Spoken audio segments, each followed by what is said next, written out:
बाहर के क्या हालात है? कोई ट्रैफिक श्रैफिक ब्लॉक तो नहीं है? ठीक है।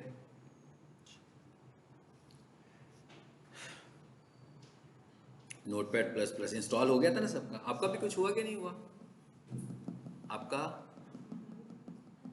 हुआ कुछ कि नहीं हुआ? सर मेरे को मैंने कोशिश की थी लेकिन हुआ नहीं था। लैपटॉप में लेके थी आप यूनिवर्सिटी से डायरेक्ट आ रही होंगी अच्छा अच्छा, तो वो घर पे लैपटॉप ठीक मैंने ट्राई किया था लेकिन हुआ नहीं।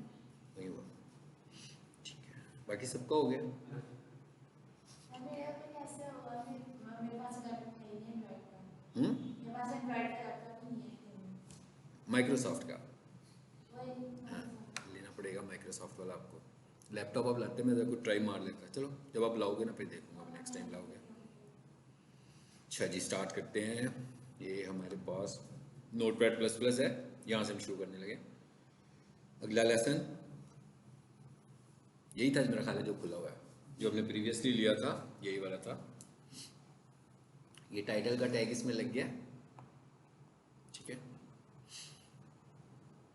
आपको इसकी इंपॉर्टेंस भी बताई थी मैंने कि हम सिर्फ वो चीज़ें पढ़ रहे हैं जो एसईओ रिलेटेड है, ठीक है। बेसिकली हम लोग पढ़ वेबसाइट को रहे हैं बेशक, लेकिन उसमें से हम चीज़ें वो आइडेंटिफाई कर रहे हैं जो एसईओ फ्रेंडली हैं, क्योंकि हमें उन्हीं को ही चेंज करना है। हमें पूरी वेबसाइट को तब्दील नहीं करना, हमें सिर्फ एसईओ वाले एलिमेंट्स को तब्दील करना है। अब हम जरा दूसरा एलिमेंट पढ़ने जा रहे हैं, बल्कि पैरेलल साथ वेबसाइट भी खोलते हैं ताकि हम वहाँ से देख देख के बात करें कि हम कौन से पॉइंट की बात कर रहे हैं। ये खोल लेते हैं, इसे बेशक बंद कर दें।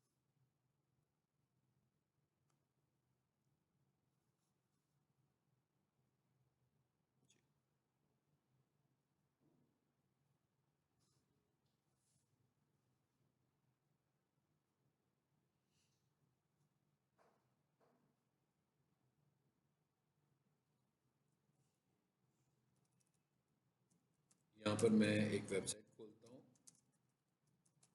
ताकि आपको पता लगे कि हम किस एलिमेंट की बात करने जा रहे हैं।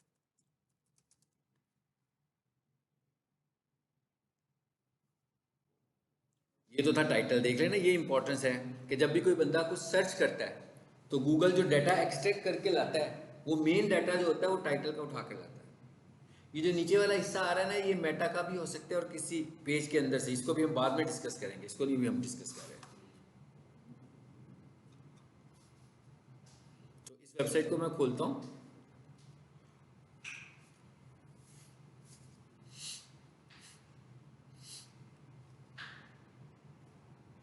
जी, वेबसाइट खुल गई है।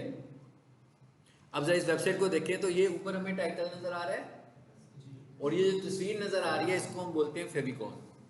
तो ये तस्वीर है, तो इसका मतलब ये होगा कि ये लगाने के लिए हमें एक तस्वीर की तो ज़रूरत है।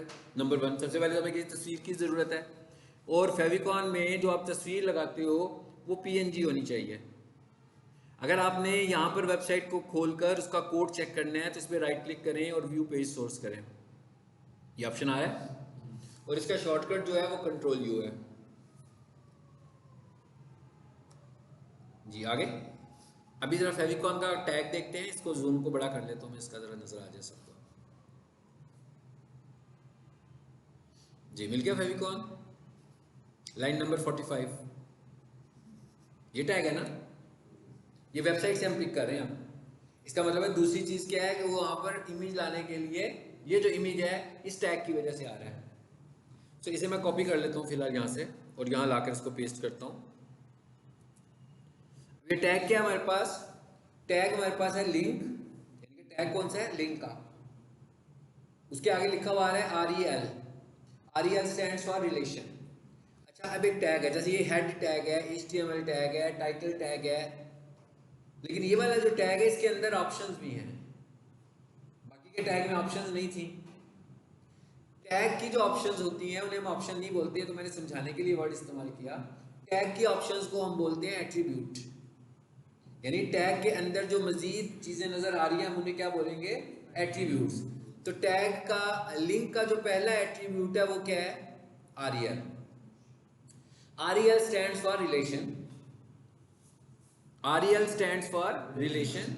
रिलेशन का क्या मतलब है कि भाई आप लिंक बना रहे हो, किस रिलेशन के साथ बना रहे हो। अब आप देख रहे हैं टाइटल बार पे तो बहुत मुख्तसर सी स्पेस है, तो वहां पर तो बहुत छोटी सी तस्वीर आ सकती है। तो इसलिए हमने कहा भी वहां पर क्या लगेगा, शॉर्टकट आइकॉन। तो इसका रिलेशन क्या बनता है, शॉर्टकट आइकॉन। ये रिजर्व वर्ड है, मतलब ये हमें HTML बता रहा है कि इसको ऐसे ही लिखना है आपने, जिसे हम अपनी मर्जी से नहीं लिख सकते। और ये स्मॉल लेटर्स में हमने लिखा हुआ है shortcut space icon, small letters में और डबल कोटेशन के अंदर। ये पहला एट्रीब्यूट हो गया। दूसरा एट्रीब्यूट है इसका href। href stand for hyper reference. नाम से पता लग रहा है कि तस्वीर कौन सी होगी, ये तो बता दिया ना कि तस्वीर लगा रहे हैं। तो इमेज कौन सी है भाई, ये इमेज हमारे पास होनी चाहिए। फिलहाल मैं इसको रिमूव कर देता हूँ, ये तो हमारी नहीं है ना, ये तो वेबसाइट से मैंने डाटा उठाया है। अब पहली बात तो ये है कि वो क्या कह रहा है कि इमेज कैसी होनी चाहिए, इमेज PNG ग्राफिक फॉर्मेट होना चाहिए और उसका नाम भी फेविकॉन होना चाहिए। यानी इस इमेज का नाम हमें फिक्स रखना है, किस नाम से, फेविकॉन के नाम से हमने इसको रखना है, ठीक है। तो अब ये मैं इसको सेव करता हूं, पहले फाइल सेव एज, जैसे प्रीवियस क्लास में किया था। तो हमने, मेरा ख्याल है कि ये 7 to 8 की फाइल बनाई थी।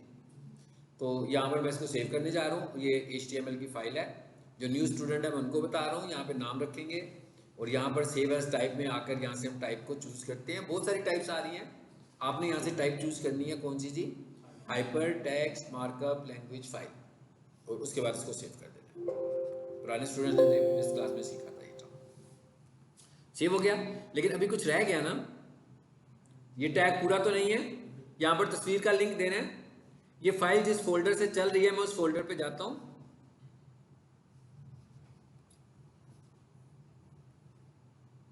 यही है, लेकिन यहाँ पे कोई भी तस्वीर नहीं है। इमेज तो होनी चाहिए ना कोई। तो अब आपने प्रैक्टिस करनी होगी, तो आपके पास कंप्यूटर में पिक्चर्स में भाई यहाँ पर भी कोई भी तस्वीर हो, आपकी की कोई तस्वीर पड़ी हो प्रैक्टिस करने के लिए घर में, तो कोई भी इमेज यहाँ पर लेकर आनी है। मगर उस इमेज का फॉर्मेट क्या होना चाहिए, PNG। नाम उसका जो मर्जी हो, नाम तो आप चेंज भी कर सकते हैं ना खुद से ही। अगर कोई तस्वीर नहीं है तो आप इंटरनेट पर आ जाएं और यहाँ से कोई तस्वीर ले लेते हैं। जैसे मैं यहाँ लिखता हूँ कंप्यूटर कोर्सेज PNG, इमेजेस में आए जी, यहाँ से मैं कोई सी भी तस्वीर ले लेता हूँ भाई। अब मुझे नहीं पता ये PNG है कि नहीं, क्लिक करेंगे तो पता लगेगा। तो मैंने इस पर क्लिक कर दिया,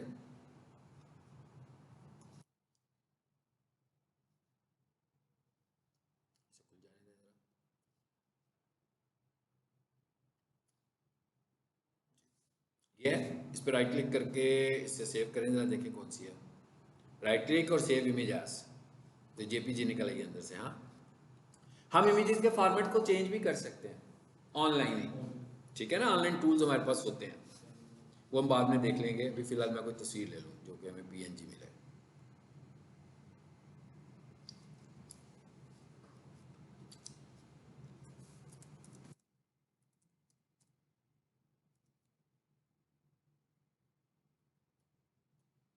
बस ये PNG होती है, ऊपर लिखा हुआ है PNG विंग, है ना।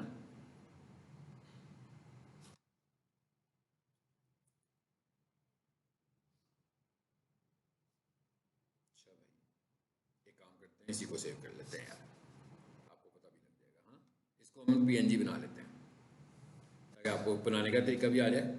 नाम क्या रखना था मैंने, फेविकॉन। सो मैं इसका नाम रख लेता हूँ फेविकॉन। स्मॉल लेटर्स में रख लें तो अच्छी बात है।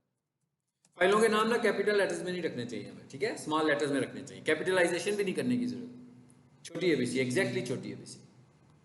वेबसाइट्स के URL एग्जैक्टली छोटी ABC में रखने चाहिए। चलिए अब मैं यहाँ पर आता हूँ और यहाँ पर आकर मैं लिखता हूँ ऑनलाइन।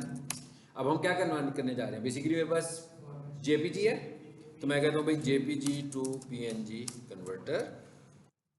वैसे अगर आप में से कोई ग्राफिक एक्सपर्ट हो तो वो फोटोशॉप वगैरह में खोल के इसको चेंज कर सकता है, वो कैनवा में भी हो जाता है। वही मैं कह रहा हूँ, अगर कोई उनका एक्सपर्ट हो तो सही है, लेकिन ये यहाँ से हम डायरेक्टली कर लेते हैं। हमने बहुत सारे ऐसे काम भी करने हैं जो उधर से नहीं होंगे इमेज कन्वर्जन में, ठीक है। अभी मैं बताऊँगा वो आगे जाके क्या है। अपलोड 7 to 8, ये जी, ये बनाने लगा। डाउनलोड कर लें इसको,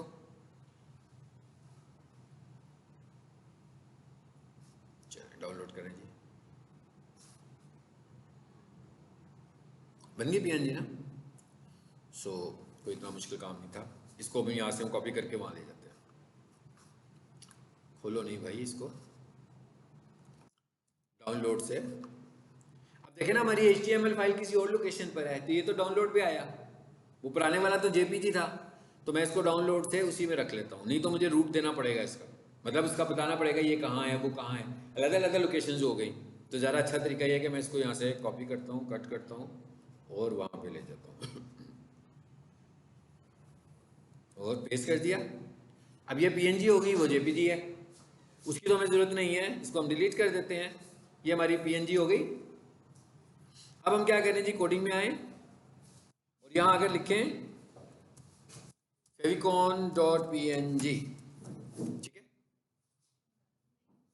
इसका नाम स्पेसिफिक हमें फेविकॉन ही रखते हैं, अपनी मर्जी से कोई और नाम नहीं रख सकते, और इसका फॉर्मेट भी हमें PNG लेना है। चलिए जी, अब हम इस फाइल को चलाकर देख लेते हैं। इसे डबल क्लिक कीजिए, आगे जो भी हमने इमेज रखना था वो इमेज यहाँ पर एडजस्ट हो गया, ठीक है।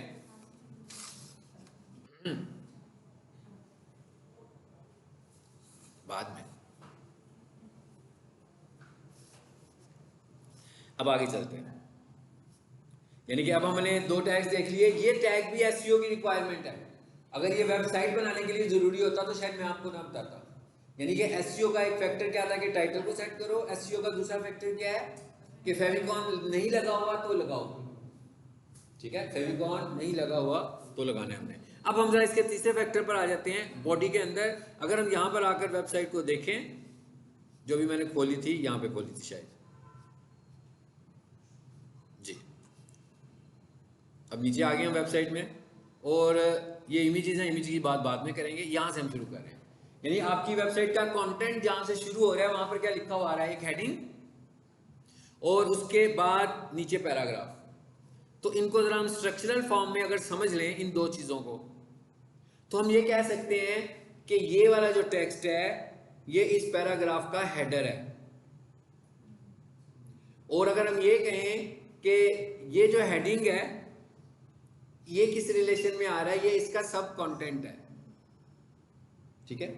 ये हेडिंग है, ये इसका कंटेंट है, ये कंटेंट है, ये इसका हेडर है। अब ये बात हम इस तरीके से क्यों कर रहे हैं, ये बात हम इस तरीके से इसलिए कर रहे हैं कि गूगल कहता है कि मुझे इस तरह समझाना है आपने। अगर नहीं समझाएंगे तो मुझे यूं लगेगा कि आपकी वेबसाइट का स्ट्रक्चर ठीक नहीं बना हुआ। मतलब कैसे समझाएंगे कि आपने कुछ लिखना है तो उसका स्ट्रक्चरल फॉर्मेट क्या है। जब आप बात शुरू करें, अपनी हेडिंग देने लगे तो उसे हेडिंग स्टाइल में लिखें, और उसके बाद नीचे वाला हिस्सा जो है वो पैराग्राफ्स की शक्ल में लिखें। तो इसका मतलब ये हुआ कि अभी हम इसकी बात कर रहे हैं, तो ये क्या है, हेडिंग है। हमारे पास टोटल 6 हेडिंग स्टाइल्स हैं।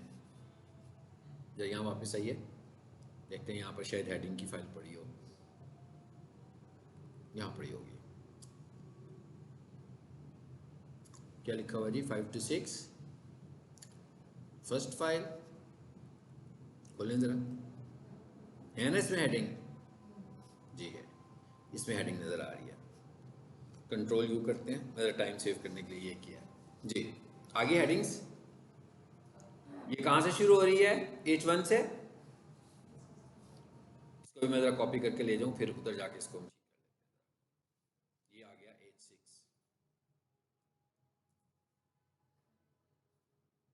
इसका मतलब क्या हुआ, अब हम किस में आने जा रहे हैं, बॉडी में आ रहे हैं।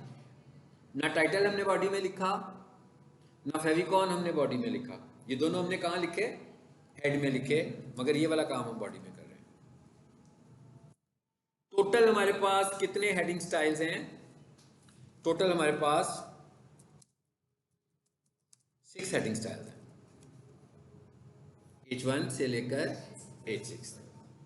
अगर हम इन हेडिंग स्टाइल्स को इस्तेमाल करें तो ये देखकर हमें ऐसे लगता है कि जैसे ये कोई फॉर्मेटिंग है। देखिएगा जरा, मैं इस फाइल में आता हूँ वापस, इसे बंद करें। ये है ना फाइल हमारी शायद जी, ये वाली फाइल है, इसे बंद करें। अभी तक हमने बॉडी में कुछ नहीं लिखा, हमारी बॉडी अभी तक खाली थी। अब मैंने टाइप किया उसको, तो मैं इस पेज को रिफ्रेश करूँ, ये रिफ्रेश का बटन बना हुआ है। अब आ गई हेडिंग बीच में। ये है हेडिंग 1, ये है 2, ये है 3, ये है 4, ये है 5 और कहीं 6 नीचे होगी शायद। ये 6 यहाँ पर नजर आ रही है हमें। अभी तस्वीर को इग्नोर करें फिलहाल, ठीक है।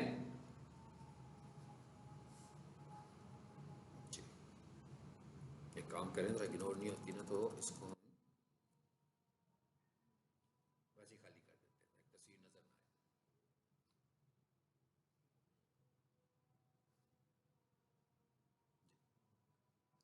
ये छठी हेडिंग स्टाइल हमारे पास ये नजर आने लगी हुई है। तो अब हमें पता लग गया कि 6 हेडिंग स्टाइल्स है। देख के ऐसे लग रहा है जैसे आप पेपर करते हैं तो ऊपर मार्कर के साथ हेडिंग्स लगा रहे होते हैं, ऐसे ही है ना। तो ये इसका रोल जो है, ये रोल तो इसका है वेब डेवलपमेंट में, एसईओ में ये रोल नहीं है इसका। और वैसे भी अब HTML, advance HTML, CSS, advance CSS, cascade style sheets, तो फॉर्मेटिंग तो बहुत एडवांस हो चुकी हुई है।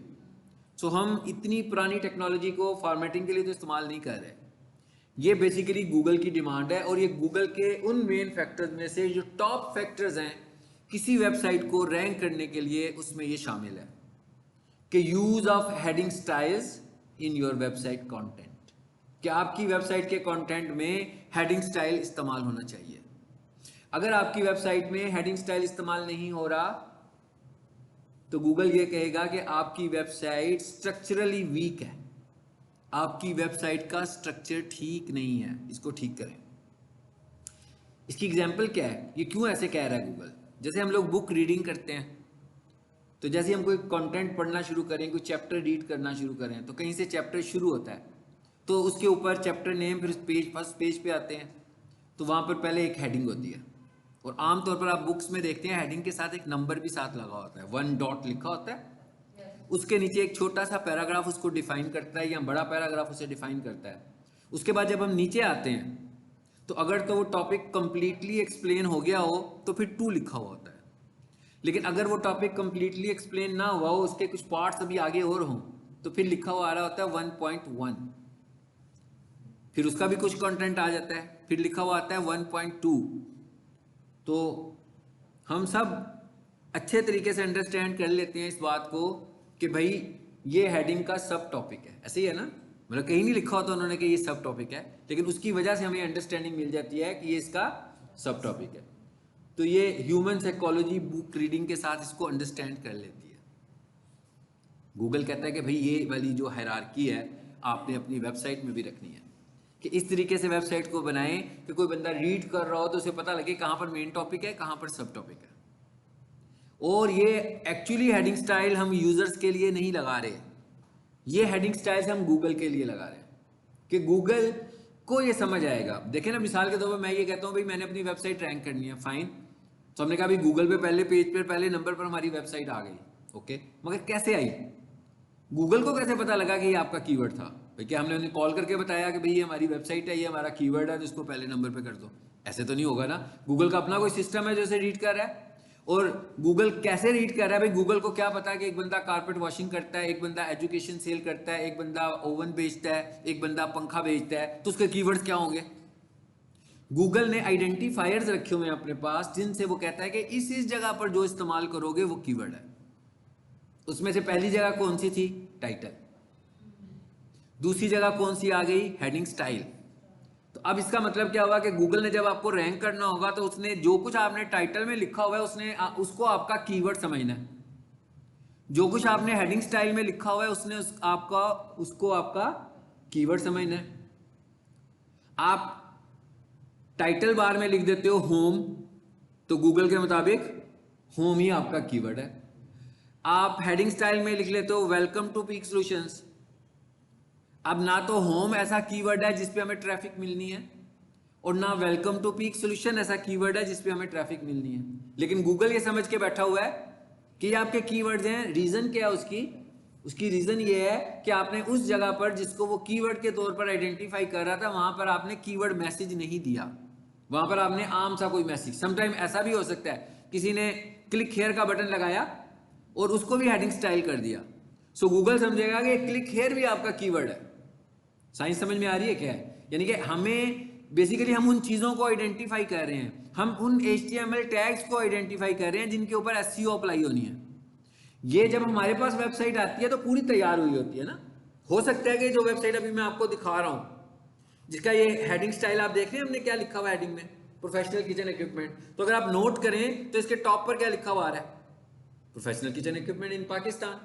तो आपने नोट किया वही वाला कीवर्ड उधर भी है, वही वाला कीवर्ड इधर भी है, और देखें वही वाला कीवर्ड इधर भी है, किसी तरीके से है, बोल्ड किया हुआ मैंने, लेकिन वो कीवर्ड यहां पर भी हमें नजर आ रहा है। तो एक्चुअली गूगल ने क्या करना है, टाइटल के वर्ड को, हेडिंग स्टाइल के वर्ड को, और पैराग्राफ के अंदर जो मैंने बोल्ड किया होगा उसको समझना है उसने कि आपके कीवर्ड्स हैं। अब अगर यहां पर मैं लिख दूंगा वेलकम टू एबीसी, तो वो वेलकम टू एबीसी को ही कीवर्ड समझेगा। और ऐसा हो सकता है कि हमारे पास जब ये वेबसाइट्स आ रही हो तो भाई हर कंपनी यही चाहती है कि कोई भी बंदा किसी से मिलने जाता है उसको वेलकम ही करता है ना।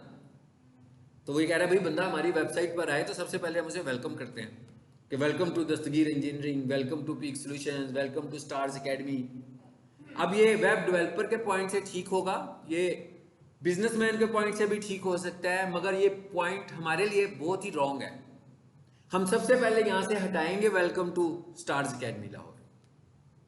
लेकिन अगर स्टार्स एकेडमी वाले माइंड कर जाएंगे कि भाई हमने तो वेलकम करना था, तो हम क्या करेंगे, ये वाला मैसेज इधर लाएंगे नीचे, और ये सब हेडिंग के साथ नहीं होगा, ये सिंपल टेक्स्ट के साथ होगा, और ऊपर वाली जो हेडिंग होगी इसको मैं कीवर्ड लिख रहा हूं। यानी मैं ये कर सकता हूं कि इसके नीचे लिख दूं कि वेलकम टू दस्तगीर इंजीनियरिंग, और छोटा लिखूं, इतना बड़ा लिखने की जरूरत नहीं है, जितना बड़ा ये लिखा हुआ है मैंने उसको टेक्स्ट को मैं छोटा कर दूं। तो अब इसका मतलब क्या हुआ कि हेडिंग स्टाइल का आपको समझ में आ गया। गूगल कहता है कि आपकी वेबसाइट में एक, यानी कि एक पेज के ऊपर एक H1 होना चाहिए। भाई अगर आपकी एक पेज के ऊपर 10 H1 है, इसका क्या मतलब है कि आपके एक ही पेज के ऊपर 10 टॉपिक्स हैं। तो गूगल कहेगा भाई कंफ्यूज क्यों कर रहे हो लोगों को कि आपका मेन टॉपिक कौन सा है, एक H1 लगाएं। अब H2, H3, H4, H5, H6 ये आगे से सब हेडिंग्स हैं। अब अगर मैंने आगे से सब पॉइंट्स डिक्लेयर करने हैं या मेरे मेन सब टॉपिक्स हैं कुछ, तो मैं उनको H2 से डिफाइन कर देता हूं। और मेन सब टॉपिक्स के अंदर आगे से भी टॉपिक्स हैं तो मैं चाहूं उसको H3 के साथ नंबर ऑफ सब टॉपिक्स को यूज कर लूं, जैसे बुलेट्स होते हैं। मतलब मैंने H3 को बुलेट बना दूंगा, पहला H3 बुलेट, दूसरा H3 बुलेट, बुलेट की शक्ल में लिख रहा हूं, बुलेट नजर नहीं आ रहा, एग्जाम्पल दे रहा हूं, मतलब बुलेट नहीं बन गया वो, लेकिन मैं H3 10 लगा लूंगा, उसको बुरा नहीं लगेगा। मैं H1 10 लगाऊंगा उसे बुरा लगेगा, क्योंकि जब मैं H3 10 लगाऊंगा तो वो ये समझेगा कि ये आपके ये सब टॉपिक्स है, आपके ये मेन टॉपिक नहीं है। जब आप H1 लगाओगे तो वो ये समझेगा, H1 और H2 को वो समझेगा कि ये आपका सब टॉपिक है। तो हमने सब टॉपिक तो नहीं, H1 आपका मेन टॉपिक है, और मेन टॉपिक का जो सब टॉपिक हो सकता है वो H2 हो सकता है। इसके अलावा बाकी सब एज ए बुलेट्स इस्तेमाल कर लो आप। यानी एक पॉइंट लिखा, एक सब टॉपिक लिखा H2 के साथ, तो उसके आगे मैंने H5 के साथ सब टॉपिक्स एक्सप्लेन कर दिए, पांच दफा H5 लगा दिया, उसे कोई प्रॉब्लम नहीं है। लेकिन उसे 5 दफा H1 लगाने से प्रॉब्लम होगा। हाँ H2 एक से ज्यादा दफा इस्तेमाल हो सकता है, लेकिन बहुत ज्यादा दफा भी नहीं। मगर H3 को बहुत दफा इस्तेमाल कर लो, क्योंकि वो उसको सब टॉपिक कंसिडर करेगा। ये वो पहला स्ट्रक्चर जिसको गूगल कह रहा है कि आपकी वेबसाइट स्ट्रक्चरली स्ट्रांग है कि वीक है। जिस वेबसाइट में यूज ऑफ हेडिंग स्टाइल्स नहीं है, गूगल कहता है कि आपकी वेबसाइट का स्ट्रक्चर वीक है। आप अपनी वेबसाइट के स्ट्रक्चर को स्ट्रांग करें। इसी वजह से हम क्या करते हैं, और हेडिंग स्टाइल है, अगर हम देखें हेडिंग स्टाइल के फॉर्मेट को देखें तो हेडिंग स्टाइल ऐसे ही है जैसे बोल्ड है। देखा जाए तो ये जो मैंने प्रोफेशनल किचन लिखा हुआ है, ये कुछ मिलता जुलता है इससे, इस हेडिंग स्टाइल से, छोटे वाले से मिलता है ना, या इस हेडिंग स्टाइल से मिलता है आखिर वाला जो है। तो अब हम ये कहते हैं कि भाई ये भी तो बोल्ड ही हुआ है, तो पैराग्राफ भी बोल्ड ही है, तो फिर हम क्यों हेडिंग को ना इस्तेमाल कर लें उसके अंदर। एक जेन में बात आती है ना कि यहां पर भी मैं H6 लगा लूं, जहां पर ये अभी मैंने किससे किया हुआ, इसको टैग अभी हम पढ़ने लगे हैं वो वाला, इसको हमने किससे किया हुआ है, बोल्ड एंड स्ट्रॉन्ग के टैग से। एक बोल्ड का टैग है, एक स्ट्रॉन्ग का टैग है। लेकिन अगर हम थोड़ी देर के लिए ये सोचें कि भाई हम बोल्ड और स्ट्रॉन्ग नहीं लगाते, हम क्या करते हैं, H6 लगा लेते हैं, या H4 लगा लेते हैं, या H5 लगा लेते हैं, क्योंकि वो भी तो बोल्ड ही कर रहा है और छोटा भी हो रहा है, बहुत बड़ा भी नहीं है।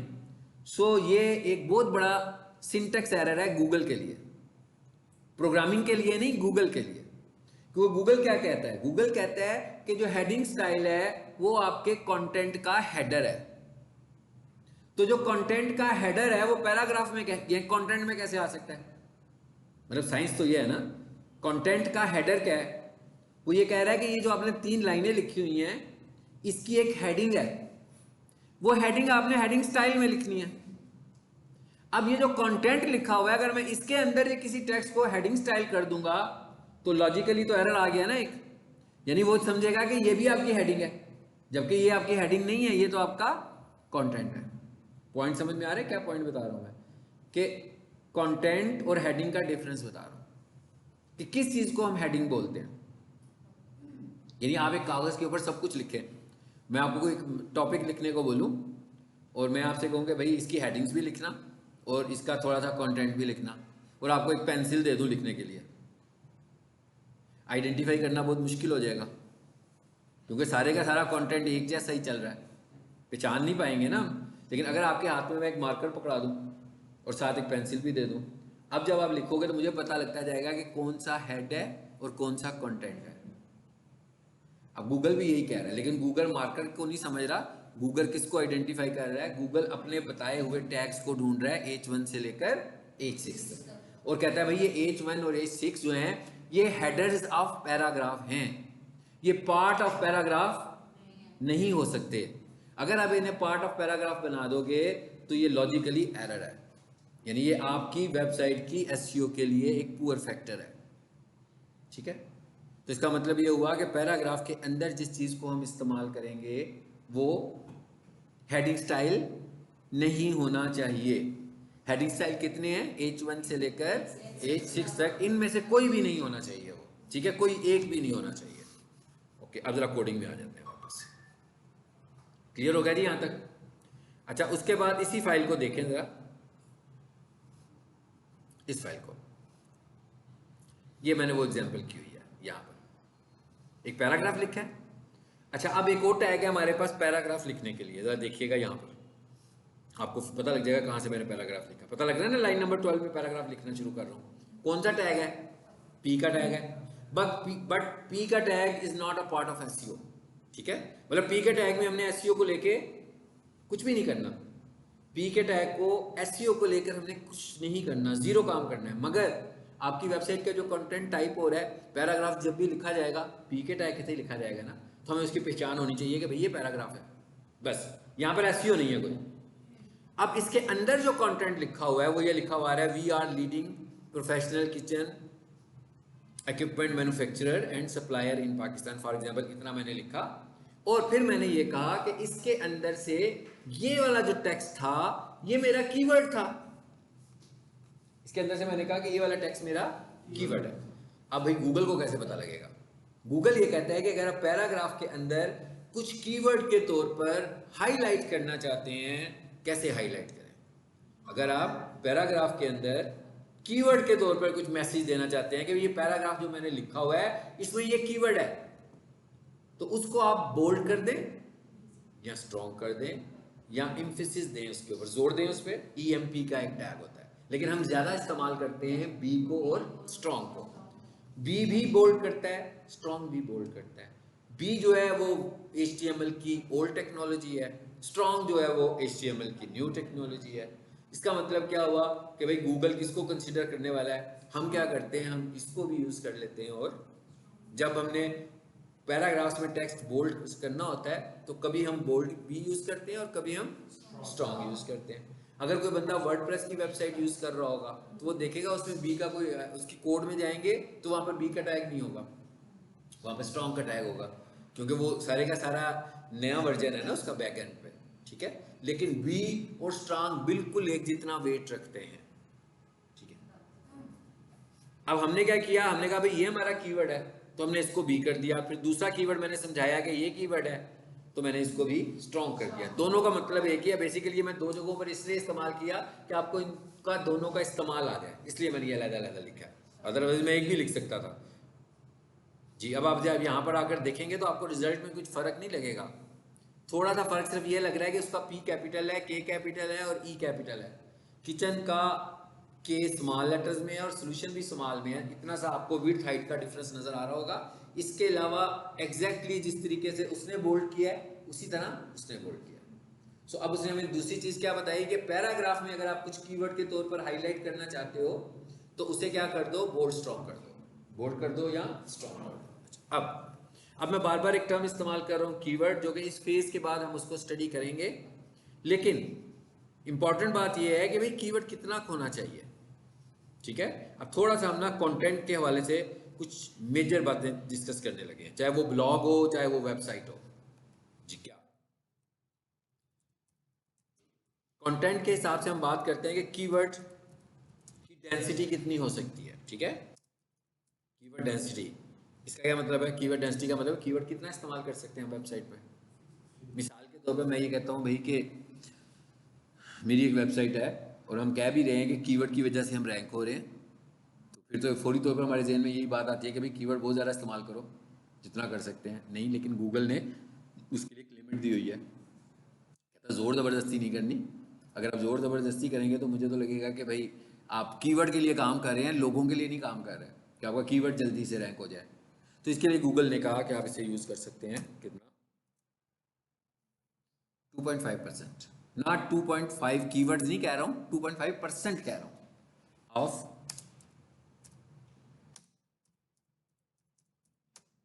कंटेंट। इसका क्या मतलब हुआ कि भाई आपकी वेबसाइट में 100 वर्ड्स हैं, आपकी वेबसाइट में 300 वर्ड्स हैं, आपकी वेबसाइट में 1000 वर्ड्स हैं, आपकी वेबसाइट में 1500 वर्ड्स हैं। इस सब का 2.5% डिफरेंट होगा, डिफरेंट होगा ना।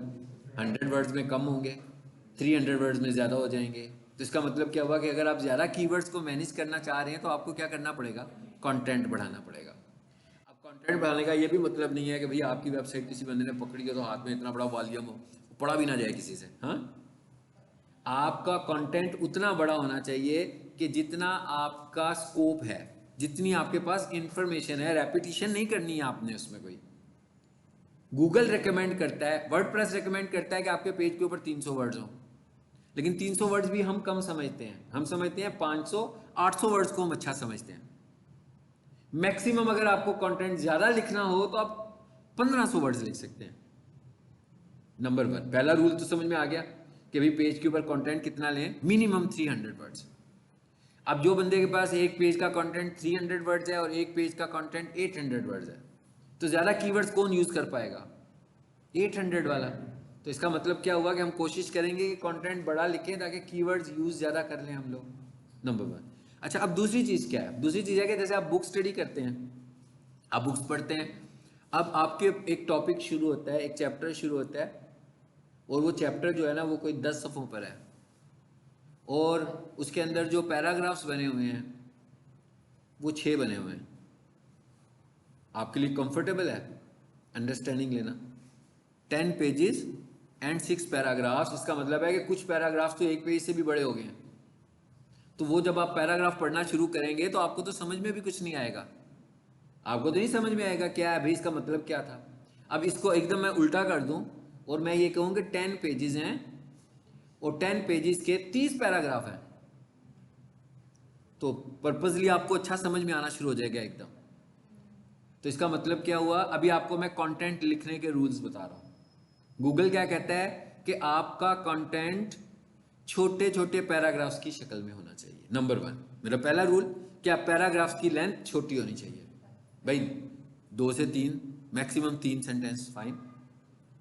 दूसरा रूल, आपके सेंटेंसेस भी छोटे होने चाहिए। ये ना हो कि एक पैराग्राफ बनाया 4 लाइनों का या 5 लाइनों का और उसके अंदर सेंटेंस एक ही है, हर लाइन में आपने कॉमा लगा के सेपरेट किया हुआ है, ये भी ठीक नहीं है।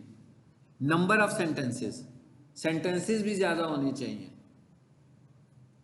ज्यादा सेंटेंसेस होने चाहिए। नंबर पहला क्या था कि आपका पैराग्राफ्स छोटे छोटे हों। ये वो है जो हम ऑन साइट एसईओ कर रहे होंगे। अब आप देख रहे होंगे ना, एक मिसाल के तौर पर एक बंदे ने अपनी वेबसाइट के ऊपर 3 पैराग्राफ्स लिख दिए, और 3 पैराग्राफ जो थे ना वो थे 14 लाइनों के, या 3 पैराग्राफ जो थे ना वो थे 30 लाइनों के।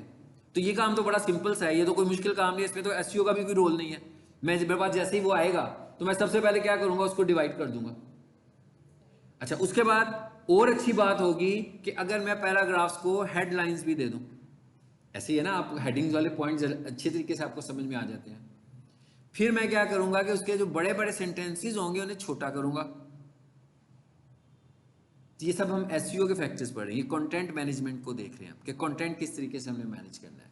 और इसके बाद इसका जो आखिरी पॉइंट है वो ये है कि भाई आप इंग्लिश आसान इस्तेमाल करनी है, मुश्किल नहीं। ऐसे नहीं है कि अगले बंदे को दिखाने के लिए कि भाई ये पता लगे आपको किसी फॉरेनर ने वेबसाइट बनाई है और एक बंदा आपकी वेबसाइट पढ़ने के लिए साथ में डिक्शनरी भी रखे कि भाई ये कौन सा वर्ड है, ये कौन सा वर्ड है।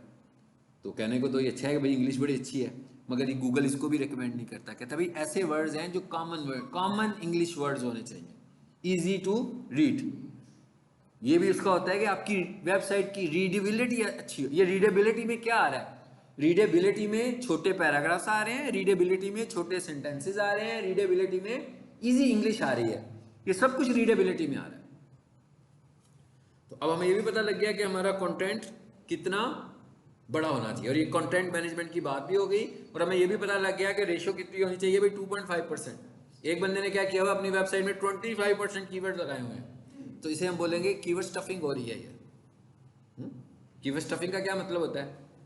कीवर्ड स्टफिंग का मतलब यही है कि भाई आज हम क्लास के लिए आए, सुबह 4 बजे तक हम पढ़ते रहे, 4 बजे हमारी क्लास खत्म हो, तो इसका मतलब है डिजिटल मार्केटिंग की स्टफिंग होगी आपके अंदर। पहले हम 40 मिनट का लेक्चर लेते थे, आज हम लोग जो है ना वो वही 8 घंटे का लेक्चर ले रहे हैं, तो ये तो स्टफिंग होगी है। और मेरा ख्याल है कि अगली क्लास डे में आप लोग आएंगे भी नहीं फिर। हाँ, सबसे पहले नाश्ता करेंगे, बाहर जाके सांस लेंगे, क्या और कहाँ फंस गए थे हम लोग। गूगल के साथ भी यही है, बिल्कुल मैंने कहा गूगल का साथ भी यही है, वो कहता है स्टफिंग नहीं करनी है आपने, ठीक है। और कितना यूज़ करना है, 2.5%, नॉट मोर देन 2.5%, मैक्सिमम 2.5%।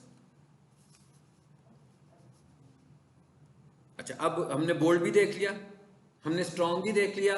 इसका मतलब क्या हुआ कि अब हमें और फैक्टर्स का भी पता लग गया।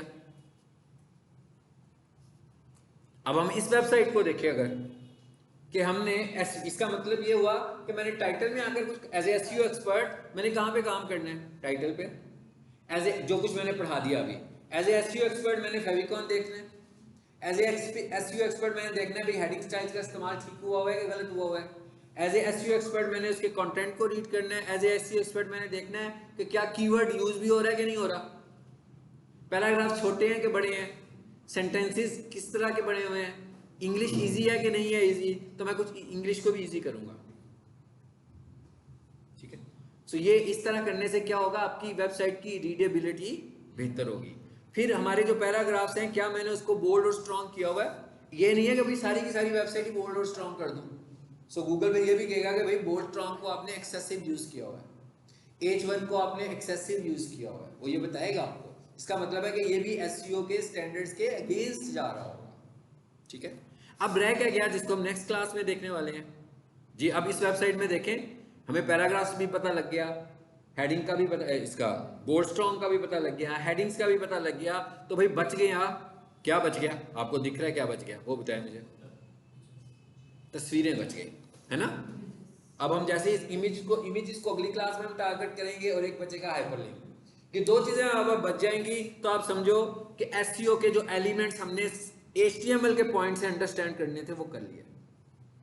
और इसके बाद मैं आपको जब ये HTML के एलिमेंट्स अंडरस्टैंड करा दूंगा तो ये वेबसाइट आपको दूंगा एज इट इज एक वेबसाइट, ताकि आप उस वेबसाइट को पूरा चेंज कर दो, कम से कम उसका होम पेज चेंज कर दो, ताकि जब हम एसईओ शुरू करें तो आप खुद से उसके ऊपर एसईओ इंप्लीमेंट करो। इट इज टाइम टेकिंग और एफर्ट वाला काम है, इसके लिए आपको टाइम भी निकालना पड़ेगा। एसईओ कोई ऐसा कोर्स नहीं है, इजी कोर्स नहीं है, it's not like workshop course. हाँ, ये पढ़ने वाला कोर्स है, जो इसे कर रहा है उसको पढ़ना पड़ेगा। और इसमें पढ़ने का मतलब ये नहीं है कि आपने कुछ याद करना है, पढ़ने का मतलब है प्रैक्टिस करनी है सिर्फ। ये सिर्फ प्रैक्टिस वाला कोर्स है, यानी जो मुझसे सीखें उसको प्रैक्टिस करें। इसमें कोई लर्निंग नहीं है, कोई थ्योरी नहीं है, सिर्फ और सिर्फ प्रैक्टिस है। कि अब एंड पे हमने क्या करना है कि मैंने इसी तरह की एक वेबसाइट आपको देनी है और आपसे कहना है कि इस वेबसाइट को आप कन्वर्ट करें, इसका लोगो चेंज करें, इसकी तस्वीरें चेंज करें, इसका मैसेज चेंज करें, ताकि हम इसके ऊपर एसईओ करें।